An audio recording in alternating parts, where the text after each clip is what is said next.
the champions, Altitude Esports Mock Overwatch League champions. New York Excel, unless they can bring it back, I don't see it happening. Excel are your Altitude Esports Mock Overwatch League champions for the second. Wow, they actually did it. Despite some hardships in a nail-biting 8-map series, the New York Excel managed to win Season 2 of Altitude and win back-to-back trophies as well. So now, if these players were to continue on, you already know the mountains of expectations that would be put onto them. So let's see how they dealt with them.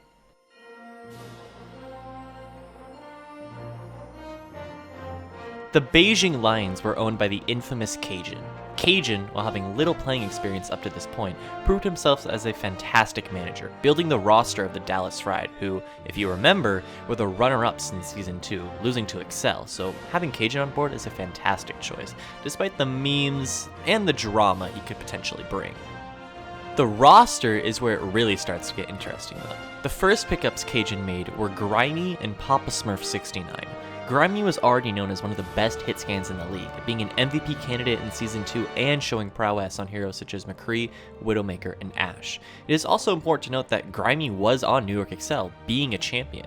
Papa Smurf was an interesting pickup, however, as it came from Cajun's old team, the Dallas Fried. Papa was known to be a very loud and energetic player in the comms and bolstered a fantastic Winston and Reinhardt to boot. But here's where it really gets good. You want to know who else joined? Famel, Kurosu, Masamune, and Dionysus.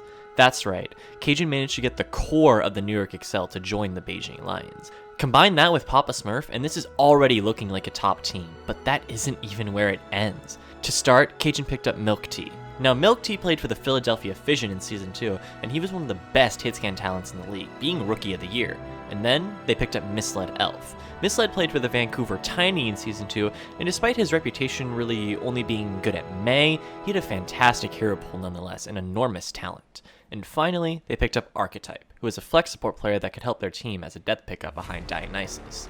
So, the roster of the Beijing Lions going into Season 3 was Papa Smurf 69, Cajun, Famel, Milk, Grimy, Kurosu, Misled Elf, Masamune, Dionysus, and Archetype. Overall, this roster was stacked, and their expectations was at the very least a top 5 team, if not title contender. So let's see how they did. The first match for the Lions was against the London Kamikaze.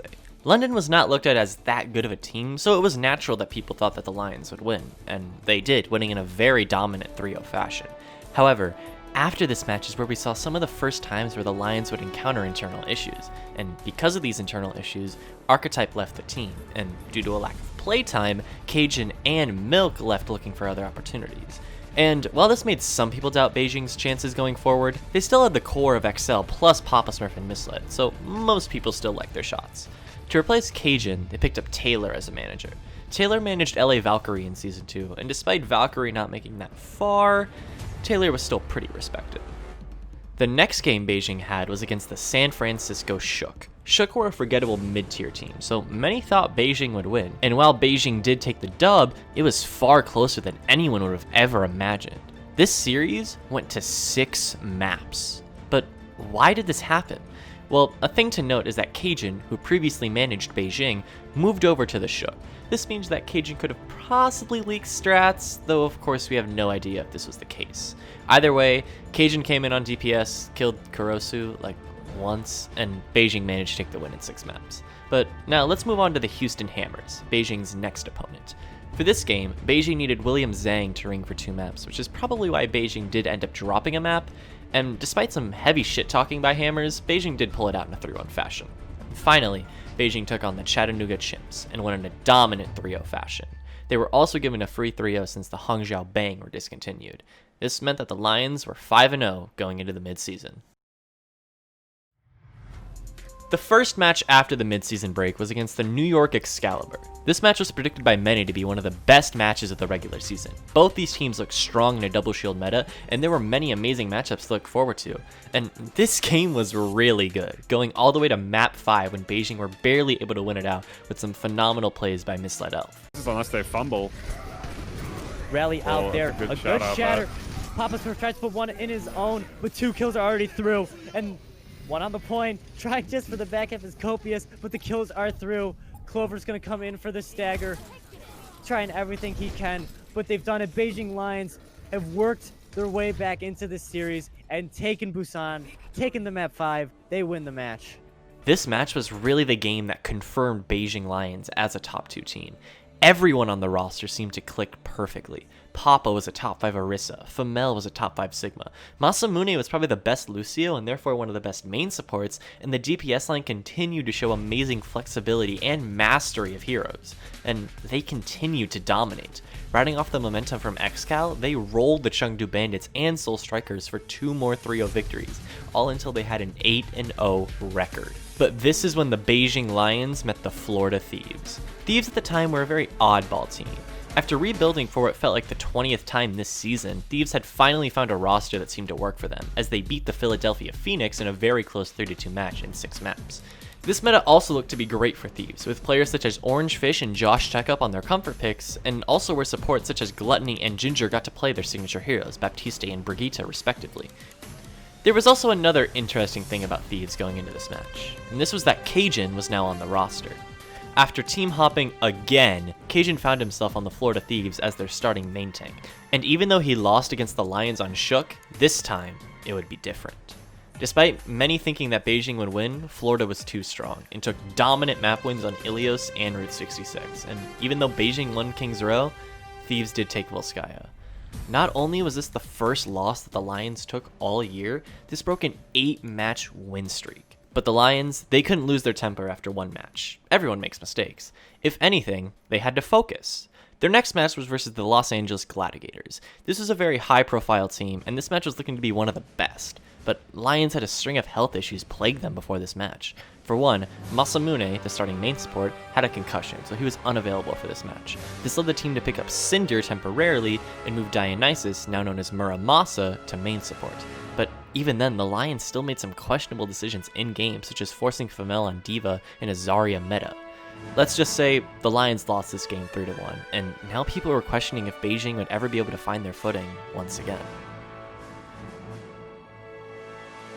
However, thanks to a bit of luck, Beijing had a pretty easy schedule to end off their season. For one, the Paris Burn forfeited their match due to them already being out of playoff contention.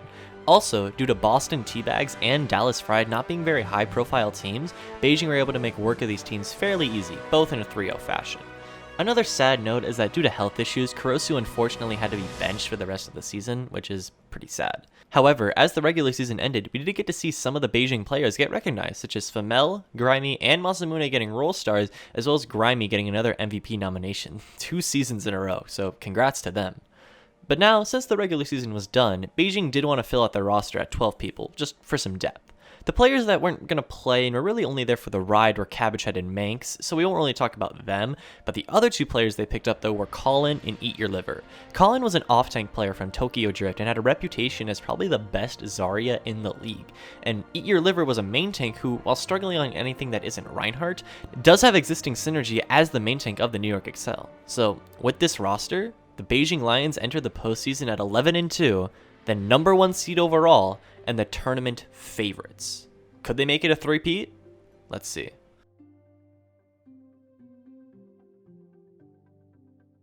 This team just could not catch a break for health issues. Okay, let's see. So Femel benched himself for personal reasons, and he planned to sit out for the rest of playoffs. However, further health issues caused Colin to be unfit to play the game, so Femel had to come back in. But health issues aside, the first match for Lions was against the Vancouver Vibe. While this game was kind of close, no one really expected Beijing to lose, and they took the victory in a close-ish 3-1 fashion. Also, this is a great time to mention that Dionysus ended up changing his name again to Kami. The next match for the Lions was far more interesting, as it was a rematch against the Houston Hammers in the winter semifinals. Houston were at a point where they either didn't think they could win or just didn't even care about winning and decided to play some very wacky comps. Like, it was kind of crazy what they were running. But it worked. After the first map, Beijing were caught off completely by the comps that Hammers ran, and this made them lose maps 2 and 3. This game caught so many people's attention because out of all the teams, no one really expected Beijing to be the ones to get messed up by this stuff. But they did. However, Lions were not ready to give up. And on map 4, they adapted, clutched it out in the end, and took the victory in map 5. He finds Dolce in the back with his ult, but Crimson with his ult. Can he do it? No, he's taken out. The Lions have gone 3 picks, and this fight is over. Hammers losing this game. And my MVP actually is going to be Masamune. This put Beijing up against the Shanghai Shenanigans in the winners finals. This was looking to be an amazing match with two of the greatest teams in outside. It's perfect.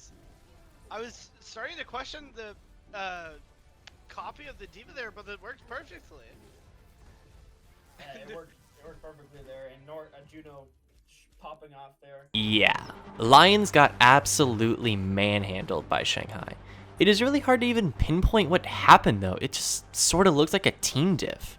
Another important thing, infighting between maps 2 and 3 caused Papa Smurf to be benched for the rest of the playoffs, and Eat Your Liver would come in as a starting main tank.